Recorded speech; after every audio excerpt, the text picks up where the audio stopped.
right, so the protists, right? Let's look at the protists. Remember now, these are not plants, okay?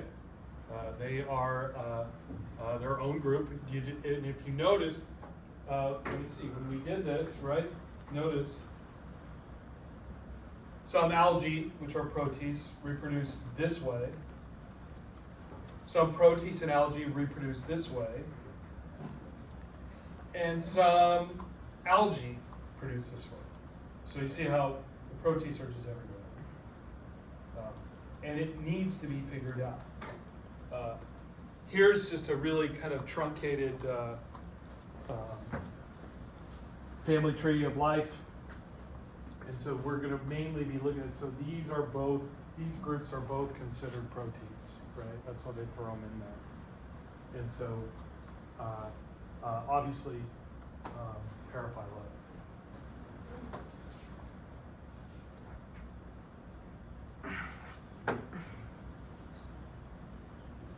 All right, so like I said, it's neither an ecological, protists and algae are often interchanged, right?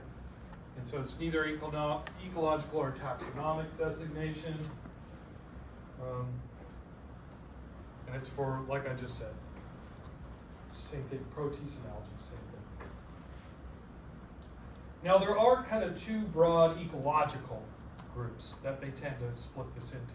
It's not taxonomic, though. It's not evolutionary. So you have what are called phytoplankton. And what phytoplankton is are really small, single-celled floating algae adapted to the ocean, open ocean. Now remember, they are photosynthetic. And so you tend to see most of the algae where? Near the surface, because that's where the sun is, right? A lot of this stuff is floating. A lot of, we talked about, no, it's always hard for me to tell what we're talking about. Have we talked about the Carboniferous period yet? No, we haven't, right?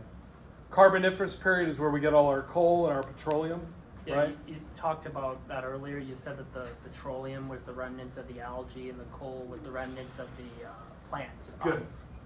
So remember I was telling you about petroleum. You have millions of years of this stuff growing on the surface, especially during the Carboniferous period when conditions for photosynthesis were fantastic.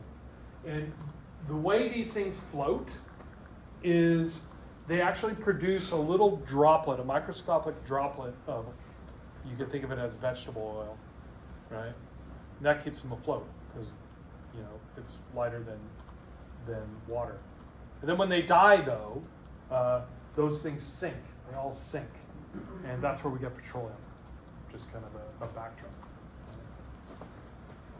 That's a lot of photosynthesis, isn't it? So you have phytoplankton, and then you have what you recognize as seaweeds, right? These are larger, they're anchored, they're not floating around. They're in the ocean, or usually in the water, right? And they're anchored.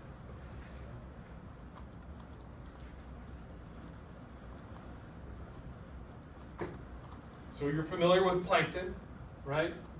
We have what phytoplankton. Phyto means plants. And plankton is a general word. What does it mean?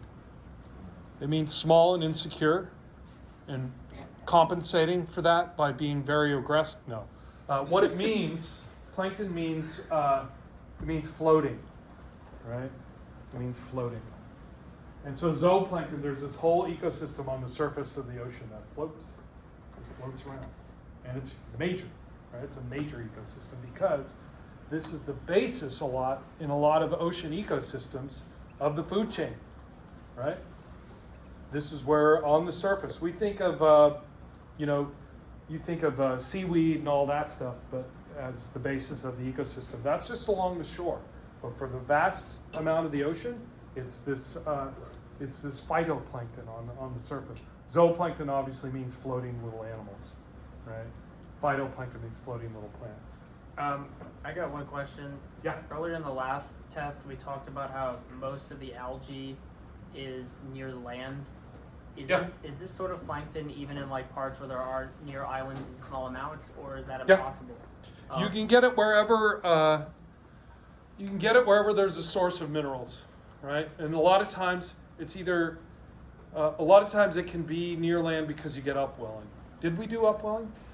I think we did. Upwelling? Upwelling? Do you know what upwelling is? Is it? We'll look at this later on, but just really briefly, what upwelling is the currents are such that the water sweeps down to the bottom of the ocean and then comes up. It's in a circle, right? So the water's here, and it replaces the water on the surface with the water on the bottom. Well, what's on the bottom? Minerals. And so they can bring those minerals up towards the sun where the algae can get it. It's called upwelling. You've heard of Monterey Bay? Why it's spectacular with all these fish and life in there. That's a major part of upwelling there, big part. The whole California coast, there's a current and a wind that blows from north to south. You ever notice how the ocean's really cold on California all the time? You're like, what's up with that, right? Well, it's because what happens is that surface water is never there. It gets blown off. And so what replaces it? The cold water underneath. But keeps it cold, but it also keeps it really nutriated because it's bringing all those nutrients in. That's why we have cold. You have to wear a wetsuit, right, when you swim off the coast of California. You know, any time of year, it's really cold. Except when you get down south. Because you ever notice how California, how the LA is kind of this way? It's kind of this way instead of up in north and south. So that current goes and it misses LA, so it's a little bit warmer there. So you can surf without a wetsuit. Just so you know. Oh, I forgot my wetsuit. Hey, there's no upwelling here. I'm sure the surfers will appreciate it. So I think this is all just pretty much what I just talked about. You have these in your notes. Yeah. Is this in the systematic slides? No, this is Protis, a lecture on Protis. Oh, is this a new slide you just uploaded? Yes, this is new. This is new. Good. If you didn't know, this is all new. I did upload this. So like I said, right, this is all just pretty much what I just said in words, so you don't have to write the notes down. Well, you can still write. But it's a major part of ocean ecosystems. Now remember, these are not plants, but they're photosynthesizers. It's a big deal. Of course, a lot of the most ancient photosynthesizers, right?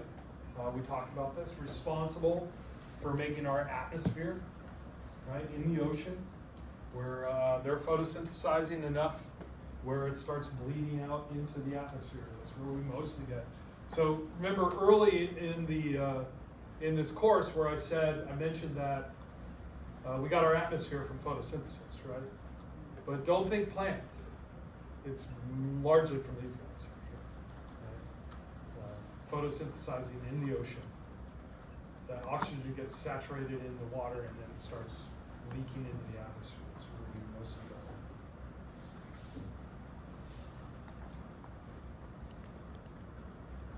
So some other things too within the seaweeds, right? When we talk about seaweeds, wherever you go around the world, I don't care what human culture it is, if they're by the ocean, they're eating seaweed. They've got it in their diet. Because it grows fast, it's nutritious. The only hard part might be how to collect it. Right? But you're probably familiar with agar, right? That's the media for all your micro stuff.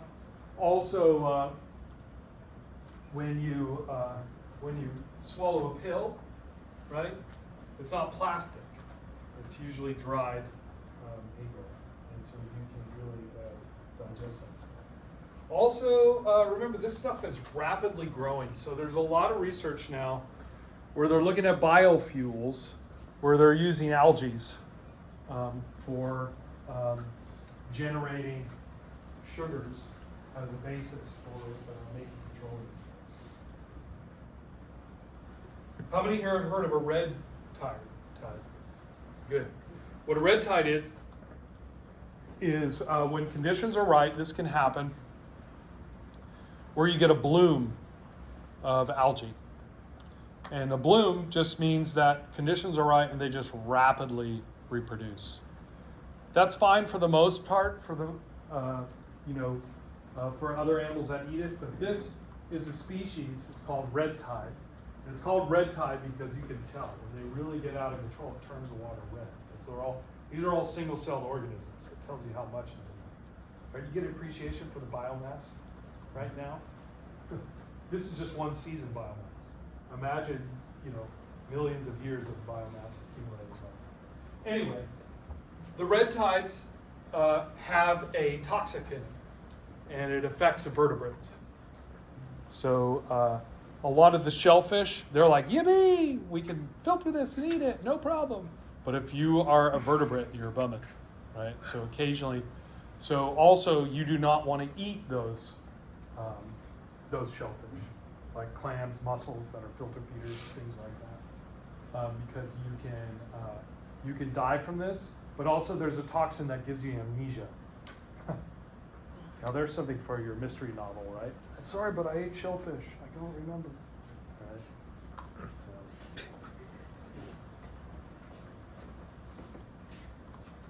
So they will have, if you go to the beach this summer, typically a lot of times you might see red tide warnings. That's what they're talking about, these algae. And so they don't want you to. In the old days, they couldn't really monitor, so in the old days they used to not, and this is in temperate areas, right? They would avoid eating a lot of shellfish in the months without R. That's so you can remember. Which ones are the ones without R? It starts in May, June, July, August, summer. Right? So that's usually when conditions are ripe for blooms in the summer months. In the winter, there's not a lot of growth going. You've probably heard of Euglena, right? This are thrown into the Protist group. A lot of these have, they can swim around, and they have chloroplasts as well too. Not all of them have chloroplasts.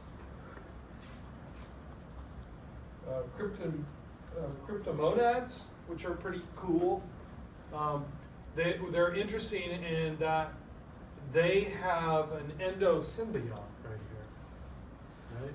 Which is kind of like, remember we talked about the origin of eukaryotic organisms, right?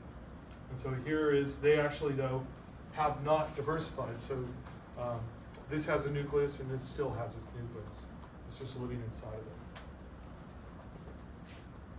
Now, have you ever been to the beach and seen this? Yeah. Right? That is not pollution, or it is not detergent. It is comprised of haptophytes, which have these shells all over them like that. And when they get a bloom and they're agitated, these things are called coccoliths. And this is, if you were to take a sample of this, you'd see a lot of that inside of it. So like I said, a lot of these things, all of these things are a significant part of the food web. Yeah? So the haptophytes are the microscopic organisms? Yeah. Yep. So the coccoliths are The covering.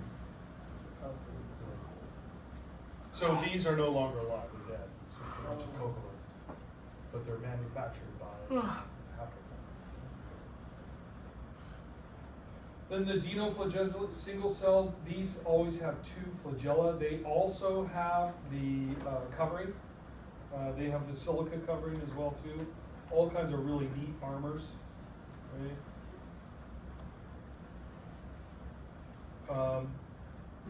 Dinoflagellates you might be familiar with. Remember, if you talk about corals need, if you ever notice people who are snorkeling in the coral reef, they can stand up a lot of times. It's very shallow water. And that's because corals need to be close to the sun. But as you know in your zoology class, right, corals are not photosynthetic. They're animals, right? They eat stuff. Well, it turns out that a lot of corals, here's a tentacle right here, contain these algae within their tissues. and they use those. There's symbionts, very close symbionts. And a lot of these are dinoflagellates, right? And they can absorb both. This is called mixotrophy. So mixotrophy is they can be heterotrophic or autotrophic. And it turns out that a lot of these things are symbiotes in a lot of things. Sponges, jellyfish, sea anemones, tunicates. Do you know what a tunicate is? Not yet, maybe. Corals, octopuses, squids, snails, tubellaria, right, and other protists as well too. So these things are a lot of parts in the ecosystem. So what happens? When a coral reef is not doing well, it turns into what's called coral bleaching. And so what happens here is there's a breakdown between this algae and the coral. And a lot of times it's by stress, by heat, cold, too much light, too much dark, right? And you can see patches develop, so you know it's not doing well. It's losing that symbiotic algae. It's very easy to detect, right? It's white. And you can have coral reefs. Here's a healthy coral reef. It's got all its algae, living dinoflagellates. And then without that, right, they can rapidly deteriorate. Now what's interesting is this started out as a study. This is the importance, since we're talking about ecology, right? You can't just go out there and take a survey and say, this is what animals are doing, or this is what the environment is doing. And I know because I sampled it one season, right? Because as you know, there's cycles, right? So this is a long-term. The problem with ecological studies is they take a lot of money, because who's going to want to fund you every year? It's very difficult, but it's very important. So anyway, that's just my little plug there for funding for ecological studies. So as you can see here, right, this study had been conducted a long, long time. And they were monitoring just the whole ecosystem, and they noticed whenever they got temperatures above 29 degrees Celsius, they would witness bleaching events, which are very easy to detect, right? You don't need any major technology. You just go out there and you see that all the coral is white, right? And they thought, oh, geez, wow, but temperature cycle. But the big problem, though, is, and we'll look at this in more detail later, is that a lot of future climate models predict that the ocean is going to be go past that threshold. And so these are the kind of studies where where you hear about. It's not gloom and doom, but this is real data saying possible consequences of the heating of the ocean, right? And we're not talking, here and there. These are coral reefs, which are major centers of diversity, right, and ecosystems in the ocean, and they depend upon that coral, right, for that whole system. So these are just we'll revisit this again. This also tells you too, right? This was done before they were really alarmed about global warming, right? And they would have never gotten these data sets if they didn't have these long-term studies, right? So just once again, the importance of long-term ecological studies. Now, has anybody witnessed this? Been out on the beach, a stroll, it's at night, the waves crash and they glow. Have you ever seen that? It's cool. I remember when I was a kid, I first saw it, I was like, oh no. And this was like, during the Cold War. It's like, oh no, nuclear radiation. Right? But, and so, how many people have seen it? Raise your hand. Well, we need to go on a field trip at night, right? Stroll the beach at night together, right? And so, what it is this is caused by a species, a bioluminescent dinoflagellate, Noctiluca scintillans, right? And what it does is, when it's agitated or it has atmospheric oxygen, it'll glow. It'll bioluminesce. It's really not known why they do it. One hypothesis that you hear often is, but it hasn't really been tested, is that it is a defense mechanism. So you might have this filtering fish coming through with their mouth open, you know, that collects algae, that when it comes through, it lights up and exposes itself to predators. Someone's got to test that though. Right? Other than that, no one really knows. But this is also from a bloom. So remember the red bloom we saw, the red tide? These are just bioluminescent blooms. So it doesn't always happen. And when usually it's in the summer when it's warm, right? So the beauty of YouTube, we gotta watch it.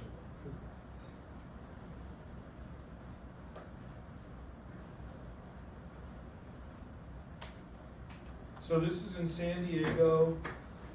When did this happen? In 2014. So see where the waves crash, where the algae is. So this is not Photoshop. That's what it looks like. Isn't that cool? So you can see as the wave breaks, these get agitated.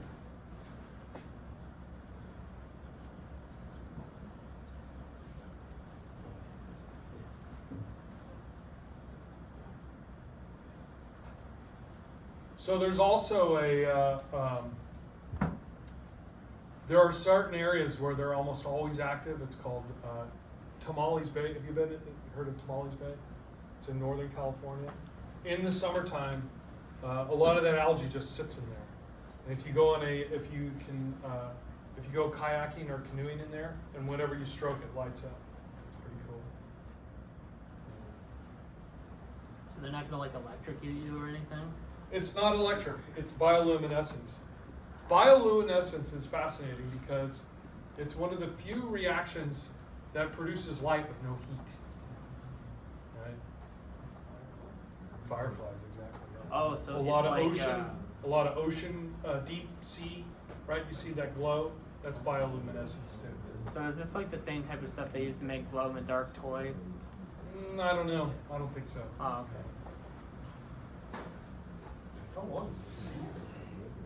You sit there and watch it all the time? Imagine you're on the beach, studying for the exam. Right? I want to go home.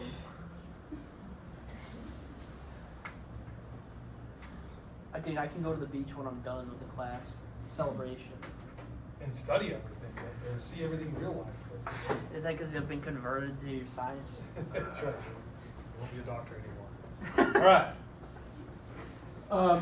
Now, of course, this is a whole group: diatoms, chrysophytes, xanthophytes, brown algae, oomycetes, and what they all share, either if they're single-celled, they have two flagella, their cells, and one's this furry thing, and then one's just smooth. Right? And so even if they're multicellular, their gametes that swim will look like that, implying like a common ancestry. So diatoms, I don't know if you've heard these before. Lots and lots of more phytoplankton, right? If you've ever heard, these things have skeletons as well,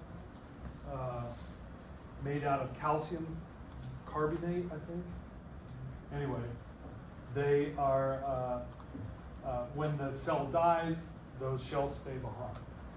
And as you can imagine, for millions of years, these have gathered on the bottom of the ocean. So the bottom of the ocean is covered a lot of this. And then, if you've ever heard of the White Cliffs of Dover, across in England, those big white cliffs, you've never heard of them? There's a bunch of songs about it. Anyway, it makes diatomaceous earth. Here's some. This is all microscopic shells left over from these plankton. Chalk. You ever heard of chalk? Comes from the same group. And then here, a lot of times this is used. Here it is all. If you were to look at this under the microscope, you just see pieces of shell. Right, all broken up. Actually, maybe I will look at some of this under the microscope. You can look at it. I'll put one. You could buy this stuff. That's all abundant is. It just gets mined. Right? Remember, millions of years of photosynthesis of all these things. A lot of biomass. That's used as additives in toothpaste and stuff like that for a little abrasion, things like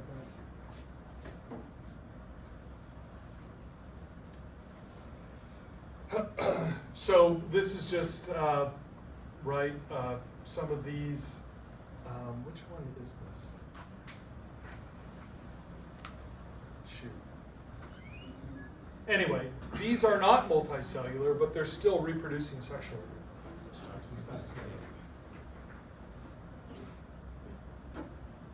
So here's just some of the ones that I'm mentioning, right? Don't worry, I'm not going to ask you about these, but it's just a tour, right? So you get a good idea of the diversity within these.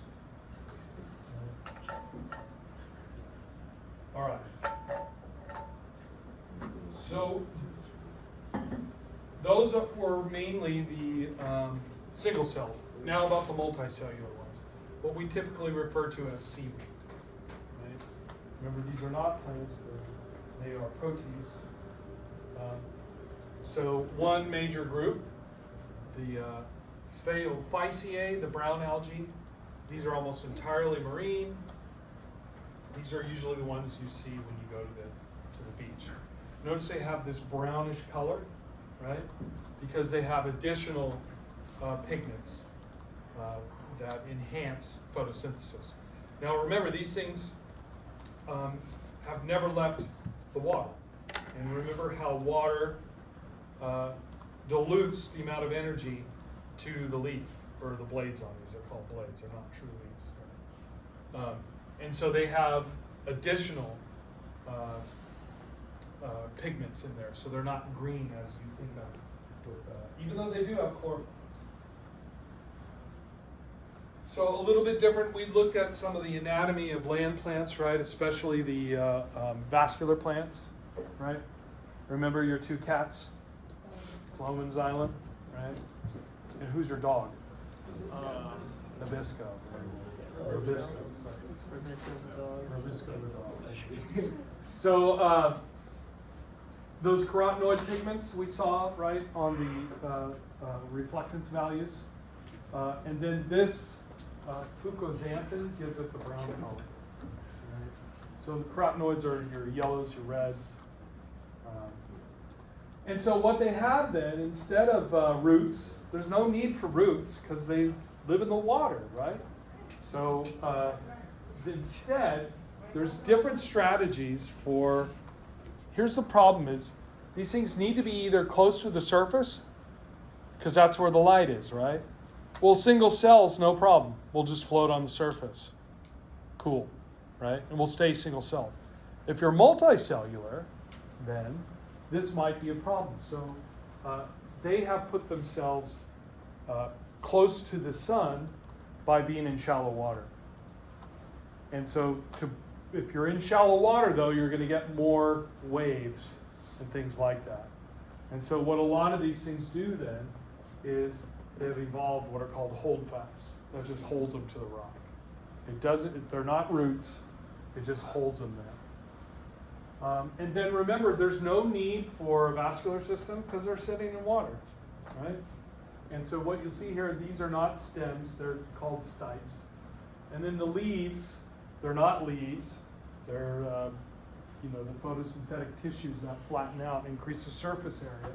Those are called blades, right? This is laminaria. You see this off the coast. This is very, very common, rockweed all around the world for the most part in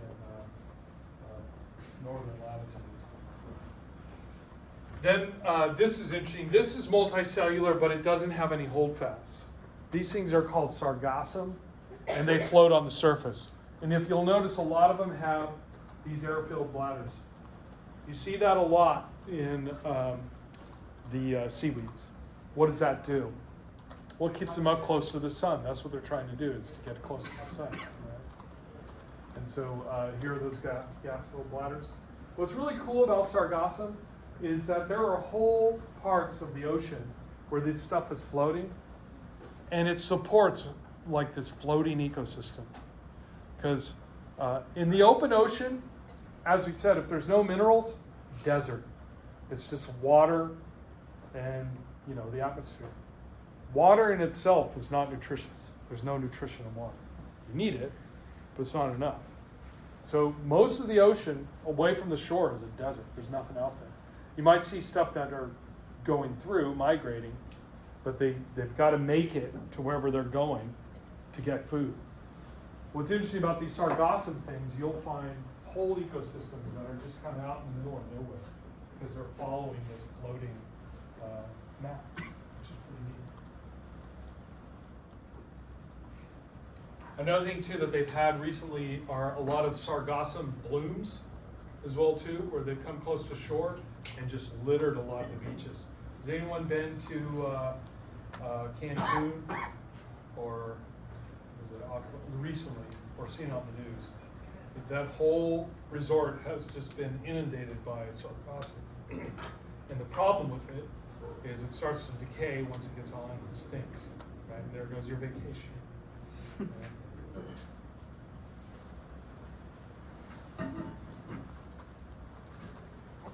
This is called bullwhip kelp. You might have seen this on the beach as well too. They'll sometimes, what these things do is they avoid the surf by growing super fast. And so what they do is, see these long things here, right? These only live for a year. It's a rough life being this way. And what they do is they develop on a rock, they get some holdfast, and then they have that gas bladder. See this gas bladder on top? And then here are the blades. Is that cool, right? So it's, once again, so it avoids being on the rocks where all the nasty surf is, but it has to deal with being in deep water. So it grows to the surface rapidly. Now there's been some problems with massive die-offs of these things too.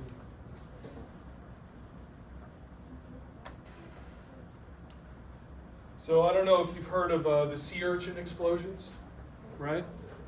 What has happened in a lot of these areas, a lot of sea stars from wasting disease, this was what, 13 years ago, right?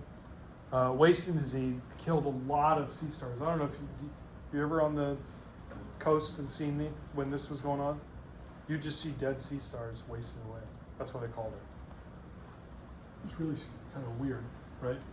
And these are big purple sea urchin predators. And then essentially what happened is sea urchins exploded. And what do sea urchins eat?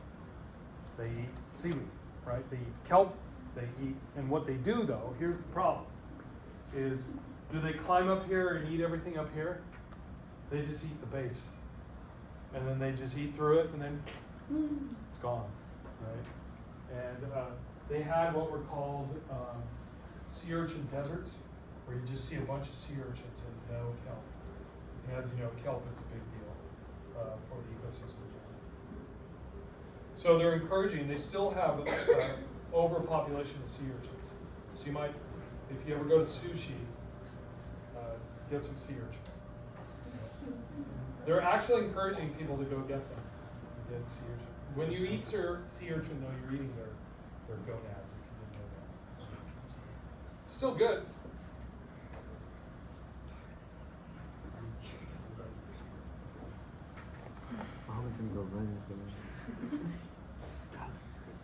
So here you have, right, you have your zoospores. Now see how you have the, even though this is multicellular, you see there's zoospores.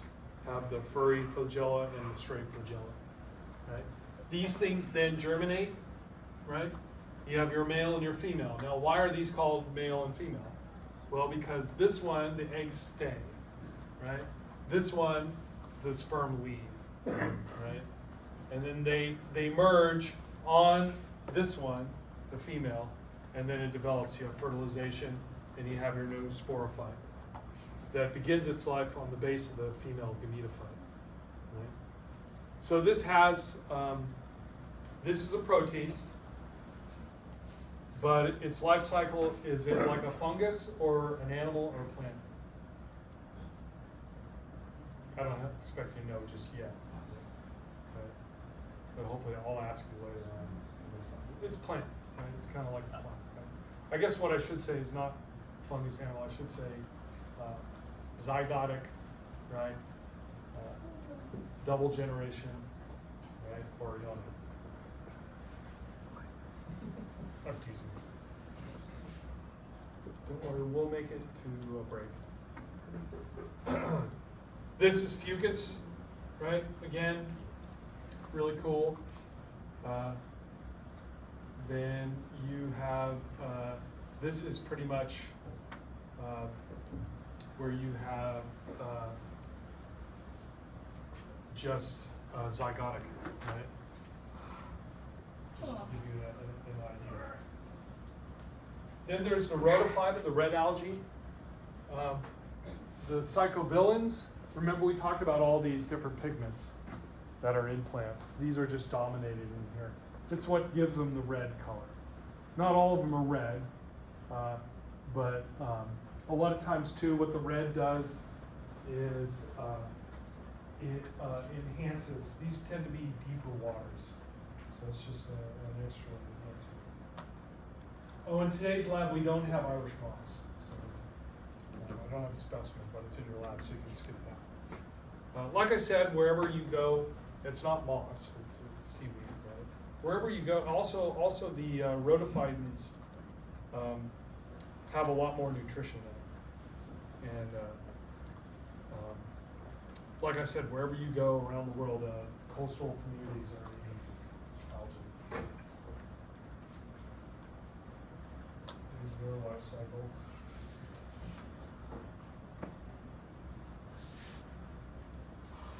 Now, we're still doing algae here, right? But now, I've separated this out, it's the green algae. And the green algae are hypothesized to be the ancestors of land plants. And typically a lot of the green, most of them are aquatic, right? But some of them, I don't know if you've ever, in my backyard, after a big rain, if I hadn't swept it, you'll get algae, green stuff growing. You ever seen that? It's not moss, but this is an algae that's growing there. That's made it to land, right? But they're still not adapted for land, but they just kind of temporarily, right? And then the chorophytes right here, Chorophyceae, they're most closely resemble bryophytes in vascular plants and in their anatomy. Right? The green color is mainly, these things tend to be, the green algae are common in fresh water, right? So very shallow water. And the green is the best for, most efficient at getting sunlight directly.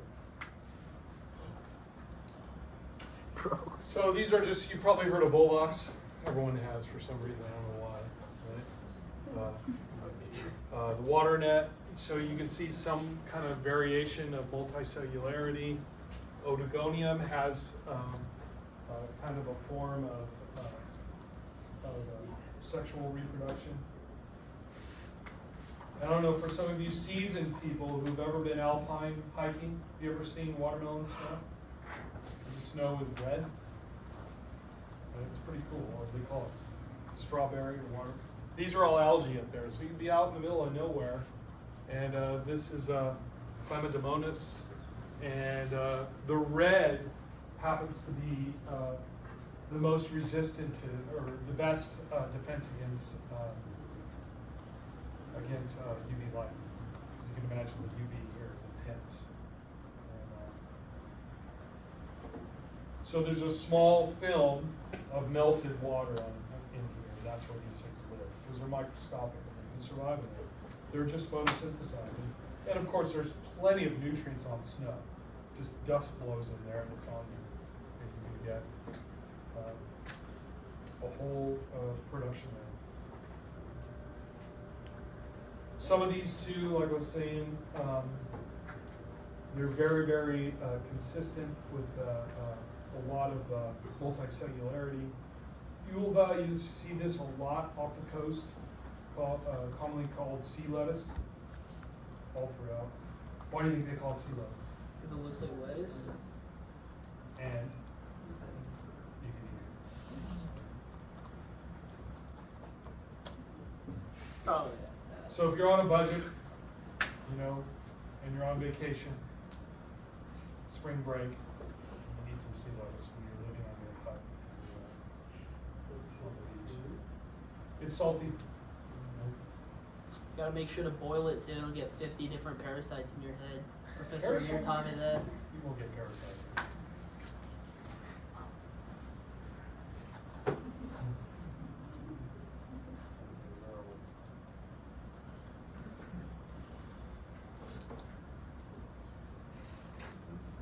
Okay, so these, like I told you, are the most common, probably the most similar to land plants. They're still an algae. They bruise sexually and asexually, multicellular organization, flat discs. And like the main thing here though is that they are the sister groups. Some of them even have apical growth, right? So this looks like plants, doesn't it? Not this. These are actually plants. These are the algae that are growing. And they have apical growth, right? But you know what that is, right? I kind of forgot. Apical meristem. Oh, like. So it grows length. Oh yeah. Because a lot of these other things are just strands of cells but this is multicellular apical growth. Right?